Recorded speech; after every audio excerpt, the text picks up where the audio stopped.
This is the Morning Drive Podcast from Double T 97.3, presented by Cantex Roofing and Construction. I'm Mike Hebert, owner of Cantex Roofing and Construction. Every day is game day, and we'll get it right when it comes to your roofing, construction, windows, and mirrors. Call Cantex Roofing and Construction today. Together, we are one serving you. Floater towards right center. It carries well. A diving catch! Devin Conley with a play of his life, and it's still 1-0. That game would finish off pretty well, wouldn't it, Jamie? It would. Yeah. Fun weekend. Yeah. That was a rainy weekend, a rainy day as well. Dan in Dallas. And a bright sunny day as well. Yeah, right. Just back and forth. Yeah. Right. Just it was a typical Lubbock day. Yeah, a little shower in there. Mm-hmm. Yep. Dan in Dallas reports this. My prediction is a 2-nap weekend. Fingers crossed. Oh, good for you, Dan in Dallas. I don't know about 2. Amateurs. Amateur. Well, There'll be 2 naps on Saturday. What are you talking about? Syntax Hank says this. My prediction for the weekend is I'll finish writing the book on raising chickens I've been working on. Oh, and Red Raiders squads, tennis, softball, and baseball all win.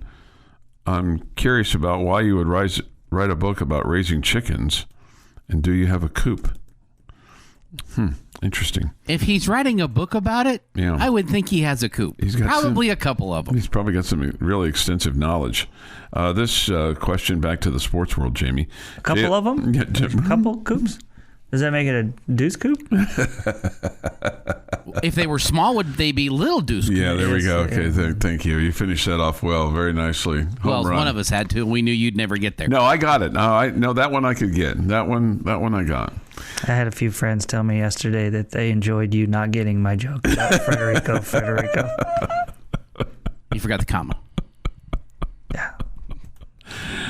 Yeah, you just kind of blew past that one. I just really didn't understand that, but they said my joke was just a little bit funny, but they said you not getting it was hilarious. Well, I'm glad I could entertain. It's really not very good when you're entertaining by not knowing that you're entertaining, right? I mean, the fact that they found that funny and I wasn't even trying to be funny, or wasn't even knowing that I was funny or that it was entertaining is kind of sad, actually. It's kind of hilarious. Yeah, that's right. This question, JL, should I be more nervous about West Virginia? Not sure why, but I feel like this team is going to wake up and bounce back. You should definitely be nervous about West Virginia, but I don't think the team needs to wake up per se. I think you saw good baseball for the most part, in the 4 straight losses, and you had seen it for 8 straight games. You'd seen a lot of good baseball there. They just, one inning here or there that's kind of cost you. So I don't think that they've just kind of sleptwalked through things. I mean, if you were wondering about that, it's kind of, where Jeff was going into Wednesday's game, thinking that, man, you were going to get blown out after the heartbreaker of Tuesday night and all that. And, I mean, that team battled. Mm-hmm. I mean, basically to the final out. So, I think the team's still competing. I don't think they've packed it in. I don't think they've given up because they've lost their last 4 games by 5 total runs, or last 6 games by 7 total runs. I mean, they're competing. They're just coming up a little bit short. And your hope is that you can kind of turn the table on that, and it can kind of build off of itself, and better things are going to happen. There's no guarantee that's going to happen. I mean, we're deep into the season. We would have hoped that kind of, light bulb moment would have happened before now. But, yeah. So I don't know. Maybe there's a little bit of truth of waking up. Maybe they can wake up in the key clutch situations in those moments that kind of lifts them up. And at some point too, you kind of feel like your luck's going to turn around a little bit, where instead of those hard line drives being hit right at somebody, it's going to fall in the gap or something along those lines. Baseball gods sometimes are very evil people. Okay, what do we need to do to help them? Syntax Hank says this with regard to his chicken book. I'm being paid to write it. Well, hey, that's the best kind of book then. That's the best kind of book. I saw this yesterday. I thought this was, I got 2 kind of crazy things for you.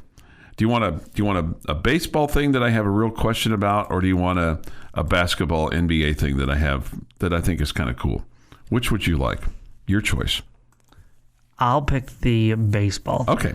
Shocked. Yeah, right. And that's fine. So there's this guy who played for the Atlanta Braves a long, long time ago. His name is Gary Cooper. I do not remember him, okay? And this Pretty good actor. It's hard to believe right, you can't remember him. Right. No, that's the first thing I thought of. He was drafted in the third round of the 1975 draft by the Atlanta Braves. He was a guy that was an outfielder, but known for his speed. He spent 42 days with the team, okay? On the 43rd day, he was going to play in a game, but it was canceled because of rain.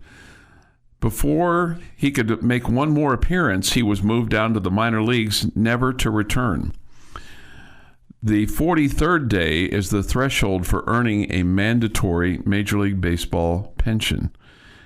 And so now, still after 44 years, he's 1 day from earning that mandatory league pension. I don't know how much that means to him a month. If it's $1,000 a month, $2,000 a month, I don't know what that means to him.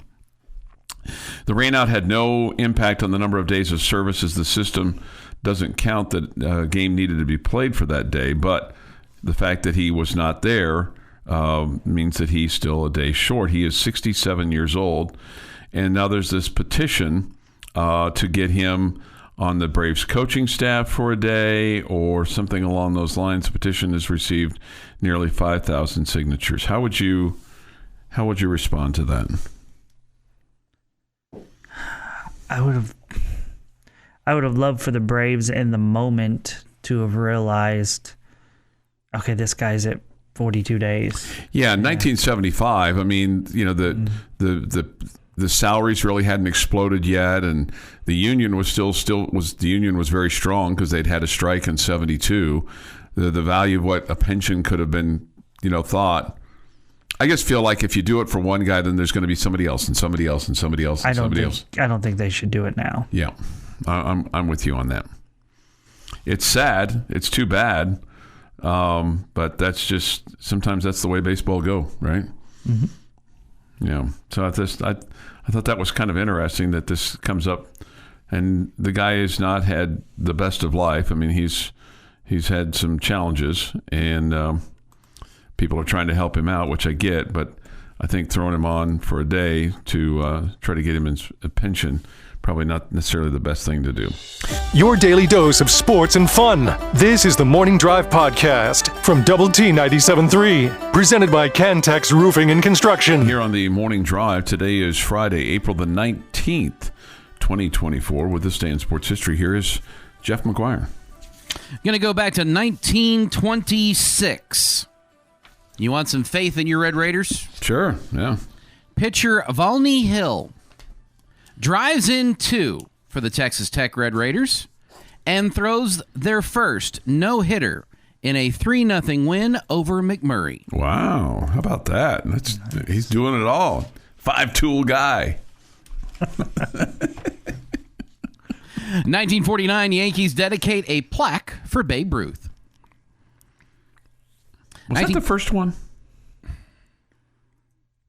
I don't know if it was him or Lou. Yeah, that would have been the other guy I would have thought. So do you guys miss at all? I'm sorry, I'm going back out. Yes.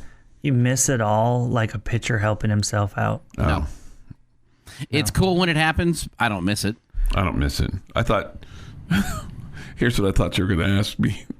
I mean, I thought you were going to ask me, do I miss the monuments being kind of in the field of play for the Yankees? Of course you do. I never knew them to be in the field of play. Well, kind of in the field of play. Yeah. Yeah. So you like the whole, you know, when a pitcher gets a hit and it's a big surprise and all that. That you guys don't miss that. I've seen. I get like the home runs are cooler than guys that strike out. I get it. Mm-hmm. It's also I've seen too many rallies killed by the pitcher coming up to at bat and having no skill with a bat in his hand whatsoever. But it was so cool to see guys like Maddox that did. Right. You know what? They're allowed to hit. the manager can put that pitcher in as a hitter that day and make him the DH if he can hit. Yeah, but that's Shohei Ohtani does it every time he pitches. It's allowed to happen. They're just getting rid of the guy who has no business with a bat in his hand out of the lineup. You've just taken away some of the fun strategy of baseball that in the National League where a manager had to decide, go keep this pitcher in or do I pinch hit for him?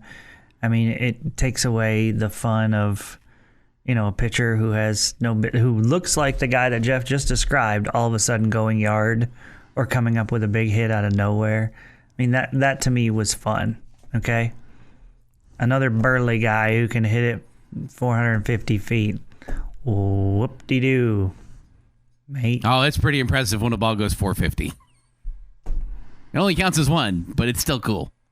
I don't know. I missed that part of the game. I know I am milk toast and the most boring person in the world and all the above. And let's just say that part of it. Let's just say he gets the walk. Then he's got to put the running jacket on it first. And that's cool too. Give him one of those sweet looking satin jackets the New Mexico play-by-play guy wears. Yeah. I mean, it was awesome. Yeah, I loved it when they came out with like it's 105 degrees out and the pitchers would have to wear that jacket. That was pretty cool.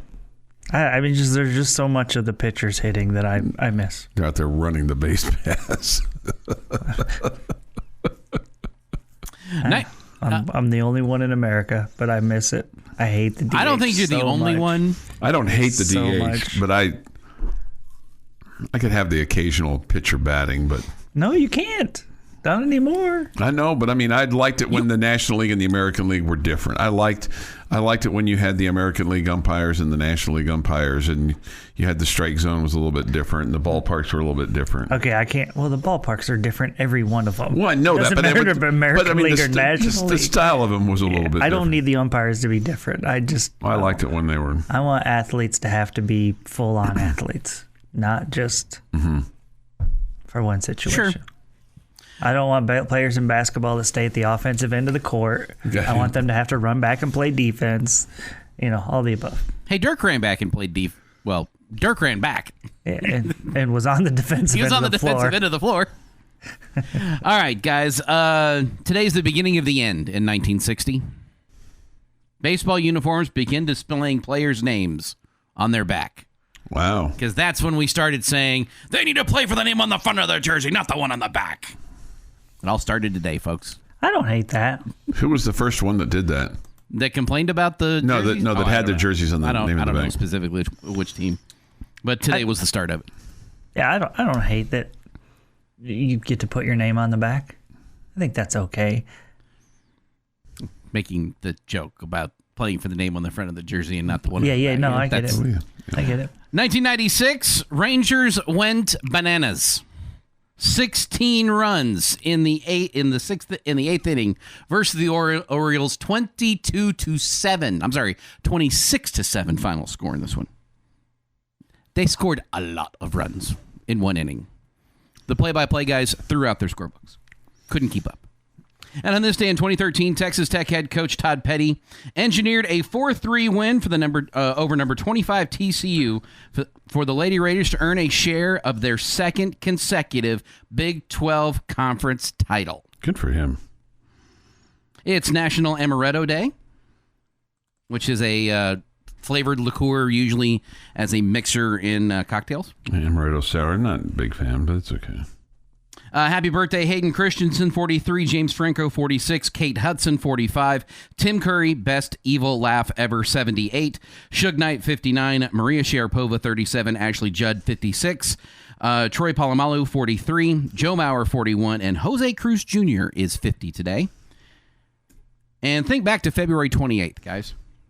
Tech Baseball was about to play Gardner-Webb for a 3-game series. Basketball had just lost to Texas at the USA. Lady Raiders were taking on TCU that night, and the softball team was playing their last road game before their home opener. That was a while ago, right? Mm-hmm. Well, if this was 1993, that was the day the ATF stormed the Branch Davidians in Waco. Oh, wow. Well, it's been 51 days since then, and on April 19th, the FBI fired tear gas in ending the tense standoff, between the federal government and the armed religious cult.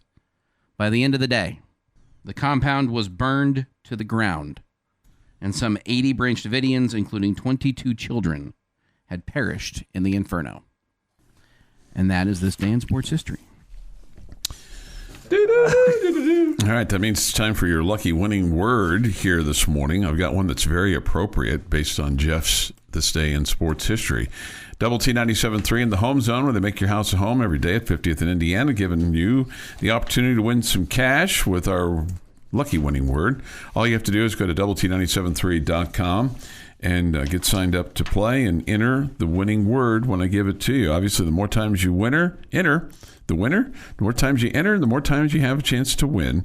This is a local contest, so everybody is right here in our listening area. We'll give away one final prize of $2,500 in cash at 2 Docks on Thursday, June the 20th. It's all from the home zone and Double T 97.3. Jeff talked about a big game for the Rangers against Baltimore. Their nickname, the Orioles.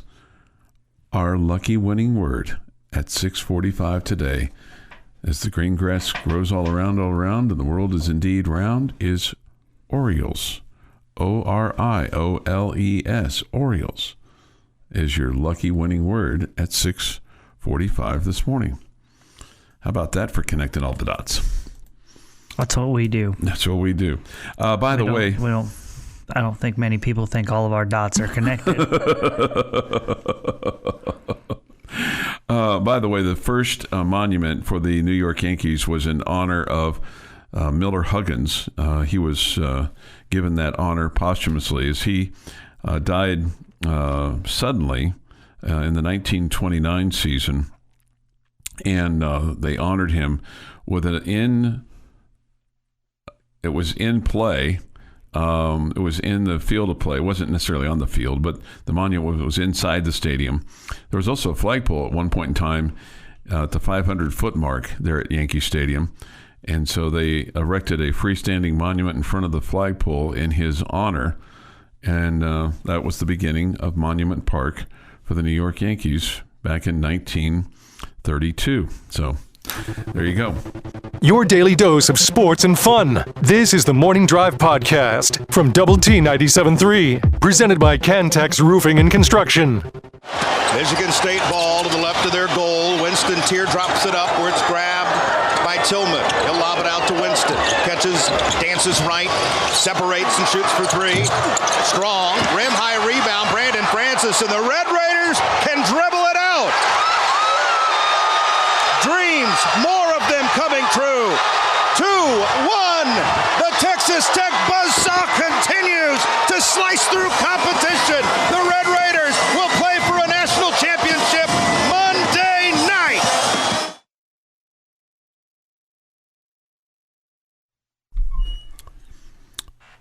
$7:15 this morning here on the Morning Drive. Good morning with Jamie Lent and Jeff McGuire. I'm Chuck Heinz. Great to have you with us. And thanks to Jeff for giving us some happy moments this morning. That's good. It's good, you know. And hopefully some happy moments are created this weekend, too. Are you really down, Jeff? Or you just wanted to do some I cool am stuff bringing today? everybody back up. He's lifted. He's rising. He's the rising tide. I don't... Are people that down right now? There are some. And even if you're not down, you're going to enjoy everything. Yeah, we do. no, that part I agree. Yeah, that's just pure fun, right? No, Yeah, it's fun. It's Friday. It's a fun Friday. But we are bringing everybody up. Everybody gets a jump in their step today. Yeah, everybody no, I think it gives you one. A pep. Yeah. Everybody gets to walk around with their chest bowed out a little bit and go, out. we can do this. We can do this. It's funny by... I don't know. I think by Jeff feeling like he needs to bring everybody up, it's like he's saying everybody's down, okay? And like him saying, like, we can do this. Like, I mean, I don't feel like we're David right now. We're not. Okay? We're not in the ditch, I right? mean, this is not a miracle. I mean, we lost 3 games in a row by 1 run and another one by 2. It's not. There's a really great, I want to say early 80s, late 70s movie. And at the Millennium, I think it's what it's called. I could be wrong on that. Or the whole idea is that plane crash victims aren't actually plane crash victims. They're swapped out and they're sent to a future time, and it's time travel and it's weird. But the end of that movie, I've seen that movie. I've seen this movie. I don't remember what it's called. I don't remember what it's called. But the end of that movie, they've got a black screen, and you hear a voiceover say, "This is not the end. This is not the beginning of the end. This is the end of the beginning." And I kind of feel like that's where we're at. This doesn't have to be the end right now. For everybody who's down the dumps and rolling through it and thinking Tech baseball's never going to win another baseball game. We're at the end of the beginning. We have the middle and the end to go. We can do this. And I'm taking you with me. The end of the beginning. Okay, Grasshopper. Wow, 7:18 this morning here on the Morning Drive. The other Big 12 series, I want to know which ones of these intrigue you that are going on. Of course, you have Oklahoma and BYU that'll play Game 2 of their 3-game series today.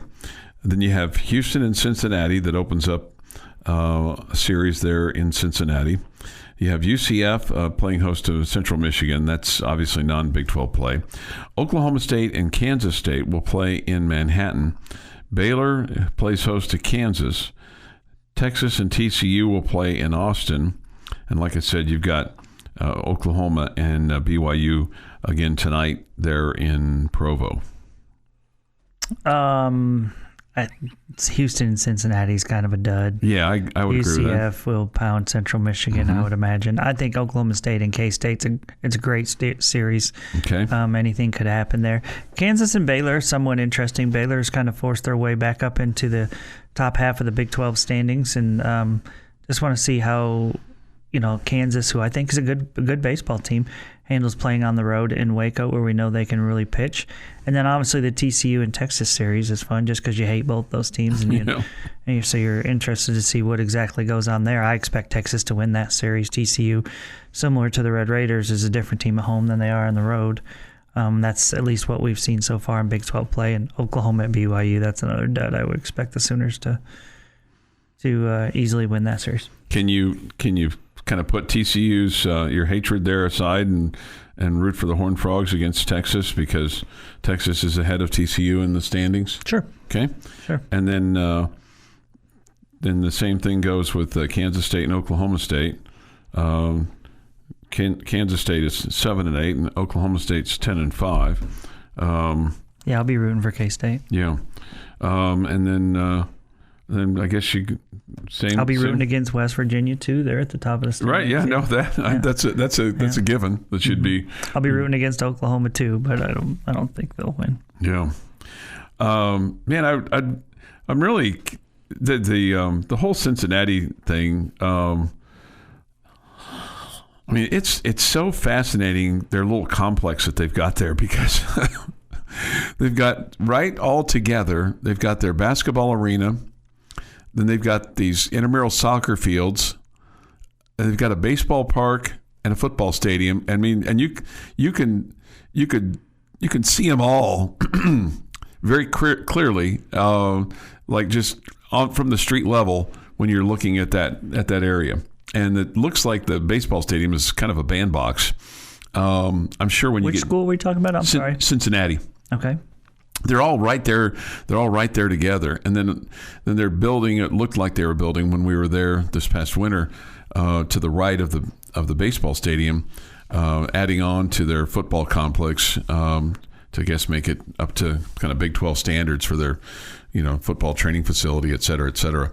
But yeah, it's just weird how it's all right there. I mean, it's just amazing how it's not a very big complex. I mean, it's a couple of blocks, city blocks, I guess, by the time you'd all put it all together. But when you're just looking at it from the street level, because you look down at the baseball stadium and you look across and there's the arena, and then you look to your left a little bit and there's the football stadium.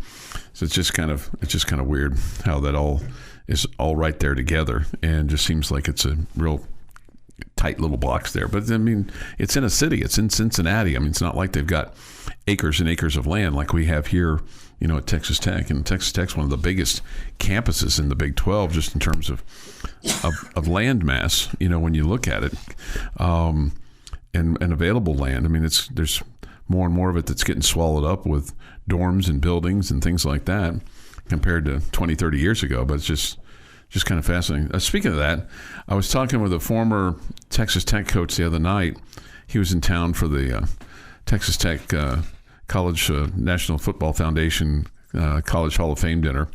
His daughter's going to school here, and his dad was a coach here as well. But anyway, I asked him, I go, hey, have you been by the stadium? He was like, yeah, I drove by it. He goes, what's that structure on the south end that they're building? I said, well, that's the new football building. He's like, the new football building? I go, yeah, they tore down the old one. He goes, they tore down the old. It was just like incredible. He's like, they tore down the old one. He goes, and he was a Leach era coach and a Tuberville era coach. I don't know if he worked for Leach or not. But anyway, the bottom line is, it's not that long ago. He's like, they tore it. It was just like incredulous. They tore down that building. Yeah, they tore it down, and it's going to be a 2-story structure. It's massive, and the south end zone is. He goes, yeah, I know that's massive. He goes, I've seen that. He goes, but he just was like, wow. I'm like, yeah, I know. It's kind of crazy, but that's what they've done. They've torn it down and starting over. Yeah, not that old. Not that old. Not that old at all. 7:23 and some change here this morning on the morning drive. Take your thoughts, comments on the Yates Flooring Center chat line. We'll see what kind of goodies Mr. McGuire has for us here this morning on the morning drive. Jamie's question of the day is next. The Morning Drive podcast from Double T 97.3 is presented by Cantex Roofing and Construction. Time now for Jamie's question of the day on Lubbock Sports Station, Double T 97.3. I'm a little bit afraid with this question that I might ruin Jeff's vibe. Oh. I've got the hammer to bring it back up if I need to. Okay, good. I've been saving the hammer. I've got it ready to go when we need it in case it happens. Okay. Right, well, that means Graham Harrell's arm is hot, ready to That's throw. right. That's exactly what I was thinking. Yeah. What was his name? Blake Gideon has just dropped an easy interception. And we're all just going, oh my God, we still have life. Yeah. Okay, so my question for you guys today, I don't know, you can answer it any way you want. Your feelings now include confidence into that with the Red Raider football team compared to before the spring practices started. Or let's just make it after the bowl game. Okay. Bowl game's over. Mm-hmm. Okay? You know who's leaving, who's not. Mm-hmm. And you know that thoughts? Taj Brooks is coming back at this point, Yep. right? Yep. Okay. Yep. So your thoughts about your confidence level, where you're at with this team now compared to where you were January 1-ish, around there. Man, I'm uneasy. I am uneasy. I think that's a good word. Because I'm concerned about your quarterback. Obviously, I've made that crystal clear. If you've listened to this show at all for any sort of amount of time, I'm concerned. I mean, and I'm usually the guy that's the sunshine pumper, on that. I'm curious about, defense on the defensive line and the defensive backfield. And, part of it is just haven't seen enough, of that. Because we've got so many changes, and you've got new schools that you're going to be playing this year. I think if you were to put me to put the truth serum to me right now today and give me the gas, so to speak, I think I might be a 6-6 guy right now.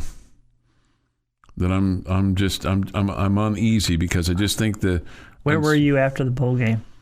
Oh, I'd probably be 13-0. National championship game. We're ready to go. That's where he was. I'd probably been at the start of the spring. I probably would have been an 8-4, 9-3 guy. Wow. So I'm a little, but maybe being a little tempered is good. Okay, and I think we've seen tempered comments from everybody. We need to make a graph. This would be so much fun, Jeff. One of those graphs that, have charts what Chuck thinks the record's going to be. It's like an earthquake. This thing's going up and down. I'm telling you, man, I live the roller coaster of life. At the end of the season, if the Tech wins the bowl game, it's going to be perfect season. Right. And then we get close to it, man. We get to August, and I get No. We'll get to spring. Oh, okay. First spring practice. The schedule's been out. You kind of look at it a little bit. You come down a little bit. And then the first injury, doesn't matter who it's going to be, happens in the spring. Yeah. And then it's going to drop off the face of the earth. And then Joey McGuire speaks. And then it's up to a 16-win season. You get just around him at all, man. You get a good feel about everything. I mean, because he's such a positive guy and such a you can just feel the energy just coming off of him, which is awesome. The week of the kickoff breakfast. Oh yeah, kickoff lunch. It goes through the roof. The guys in the International Space Station are actually asking Chuck to move over. They'd like to get by. Right. No, that's all fair. Okay. So I am uneasy. Okay, that's it. I'm uneasy. At the end of the bowl game, I was very excited for the team for winning the bowl game, but I also realized that, like a lot of us did, that you felt like you left a lot on the table for the season. That a lot didn't go your way for your own actions. So I was concerned going into the spring and into next year at that point of, are we going to get those type of things fixed? I don't know what the record was because we hadn't seen a schedule yet. The schedule comes out, and I'm like, okay, this looks like I don't want to say cake, but, reasonable. We're not running through a grinder for our football schedule this year. There's some tough games for sure, but it's not like it has been in the past. When did we find out what the schedule was? March. Chuck, this is a question for you. I mean, you're the one that obsesses over schedules. Oh man, this schedule's been out for quite some time. I mean, was it before it was in January? It was January or certainly early February. So I think I was like 8-4 when the schedule came out. Just looking at it, going, this is a very beneficial schedule to Tech. Then you hear Morton's not healthy all the way and still not able to finish practices through spring, and I go down a little bit, but not a lot compared to where I was at the end of the season because I had battened down the hatches then. It was, we're going to be ready to go and watch how this thing sits. We're not going to jump into any conclusions. We're not going to say this is a national championship team or we're going to win a Big 12 title. This team's got some work to do and still some things to prove. So I'm a little lower than I was at the end of the bowl game, but not a lot lower. Okay, so this one, I'm a little bit like Chuck. Don't clip and save that, please. And that there has been some ups and downs a little bit. I think when at the end of the bowl game, I'm feeling good about you being a bowl team again. Mm-hmm. I think seeing the schedule made it go up quite a bit, maybe a couple games. And I'm still not in the mode that I think Baron Morton is not going to be healthy, but I am definitely in the mode of I believe it's possible that he could not be healthy.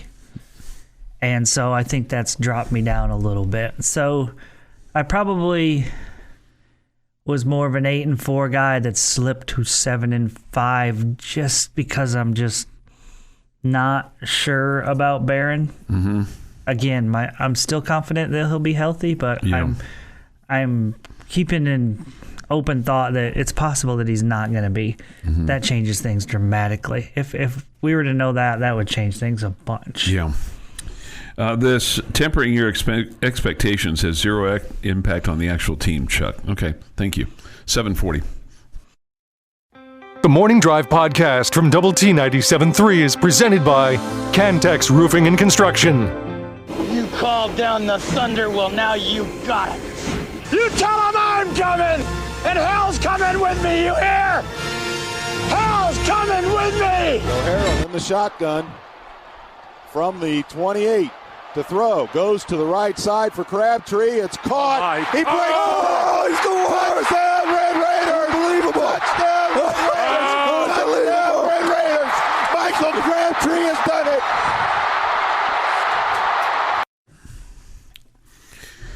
Sometimes the best thing about that is the third voice is Sonny Cumbie. I think all three. I mean, Jensen sounds. I guess he sounds like he's sick. Okay, but obviously he nails it. Mm-hmm. It's fantastic.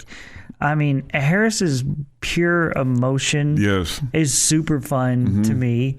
And Coach Cumbie or Sonny or whoever he was at the time, I guess he was just Sonny at that time. He was just Sonny at that point in time, like the lack of, this is going to come out wrong, but the lack of like radio professionalism is awesome.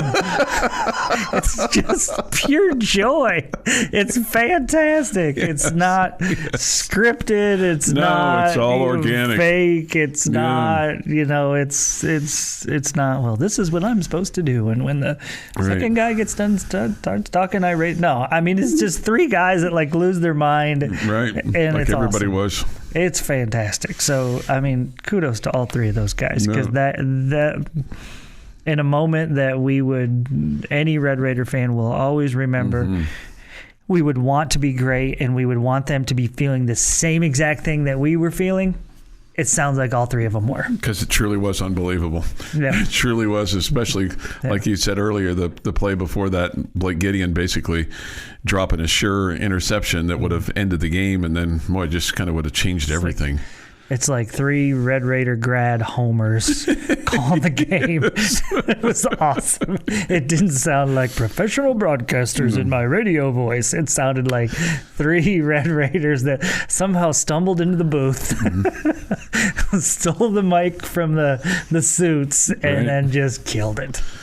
No doubt. Hey, good morning, everybody. With Jamie Lent and Jeff McGuire, I'm Chuck Heinz. We come to you from our First United Bank studio here in downtown Lubbock and getting you ready for the weekend, getting you ready for some Red Raider baseball. They'll play tonight and hopefully make some memories tonight when they play over at Danlaw Field at Rip Griffin Park. 6:30 first pitch. Our broadcast begins at 6. We'll be talking about it all day here on Double T 97.3 in addition on 100.7 The Score an hour from now when the end of the bench guys take over. And bottom line at high noon today. So look forward to that. Let's see here.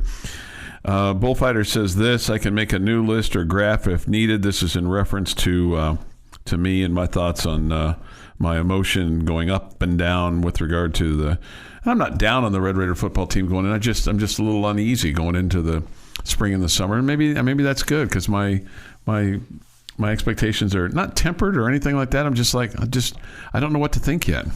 I think it's fair to be uneasy. You don't know exactly the situation with the quarterback. I am tending to believe he will be healthy, but I, again, am holding out a little portion of my mind that says it's possible that he's not going to be healthy. And that would change my record prediction dramatically if he's not healthy. I mean, in a big way. So, if we get there and we find out he's not healthy, then that would feel a little bit different. But we really should do that, Jeff. Maybe we go week to week where we see what the graph does, and we can do all three of us. And we can put it up on the wall in here and see where everybody goes.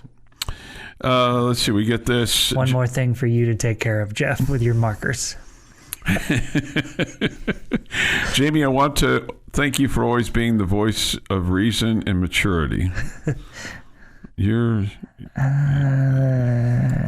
Some might disagree with the maturity part, especially Mrs. Lent. Does she think that I wonder. It's relative maturity, Jamie. I think the 16-year-old probably thinks I'm the least mature. Right, but in this building, you're probably, third or fourth most mature. Okay, relative. All right, okay. I can buy into that. I mean, Yeah. I mean, there's the guy down the hall, the way down the hall. He's probably at the top of the list. Okay. Yeah, he's probably the top. Yeah, that's smart for you to say. Yeah, he might be listening. My wife has a tendency to think that I'm 12. Yeah, you would not be near the top of the list. No. Neither would I, for the record. 12. Clint Scott would be at the very bottom. Ooh. He was, Maturity? I will say this about Clint Scott and Choice Woodman the other night at dinner at this event that I went to. Both of them brought their spouses. Clint Scott was like, where I think there was a different Clint Scott there because he was highly with the monitored. He was with the missus. Yeah, she was. She had a taser in her purse. I think in the Woodmans, I think they were just happy to be out of the house and away from the kids.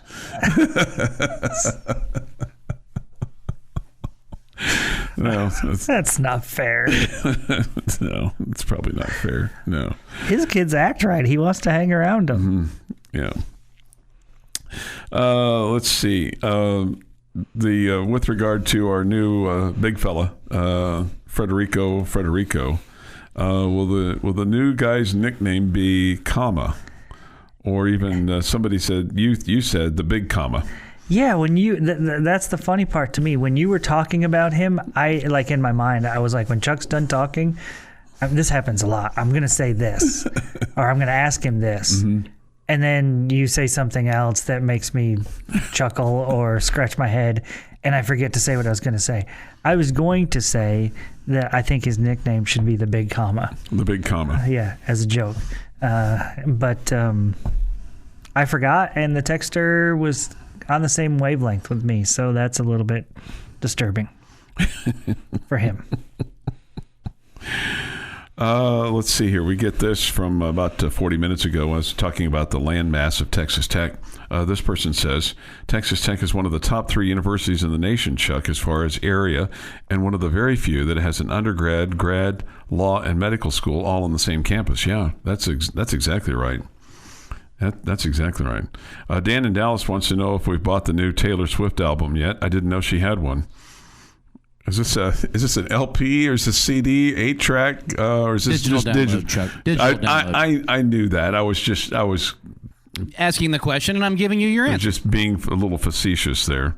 I miss the days though of going to the record store and seeing people lined up to buy the new record. Not that I ever did that, which I did not, because I just listened to them on the radio. That's just the way I was. I miss the days of tuning into an NFL game and they focus on the NFL game. Or anything. 8:09 this morning here on the Morning Drive. This has been the Morning Drive Podcast, presented by Cantex Roofing and Construction. Check out our library of Double T 97.3 podcasts at doublet97.3.com.